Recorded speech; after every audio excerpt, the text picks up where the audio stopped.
ফুল বিক্রেতা রিয়ামণিকে ভাইরাল করে দিয়েছে রে। ভাইরাল করে দেব রে।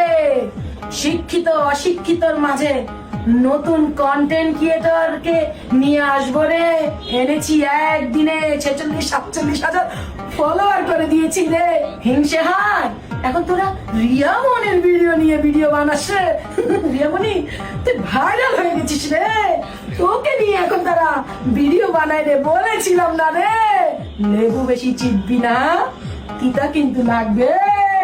একদম ঠিক কথা বলেছো নষ্ট নারী। লেবু বেশি চিপলে তিতা হয়ে যায়, সেটা তোমাকে দেখলেই বোঝা যায়। তুমি তো সেই ফকিন্নি, তুমি তো সেই বেশরম বেহায়া বেলাজা নারী, যে কিনা নিজে চলো উচ্ছৃঙ্খল ভাবে, আরেকটা মেয়ে যে ফুল বিক্রি করে খাইতো হালাল পথে, তাকে এখন বিশৃঙ্খলার পথে নিয়ে এসেছো। আবার এটা বড় গলা করে বলতেছো, লজ্জা করে না তোমার? তুই তো আসলে একটা দান্দাবাজ নারী, যে কিনা ওই দিন ফুল কেনার সময় মেয়েটাকে 20 টাকা দিতে পারিস না, সে আজকে মেয়েটার পিছনে হাজার হাজার টাকা খরচ করতেছিস। তুই কি মনে করস পাবলিক কিছু বুঝে না? তুই তো বড় দান্দাবাজ। এই মেয়েটারে দিয়ে এখন লক্ষ লক্ষ টাকা কামানোর চিন্তায় আসোস।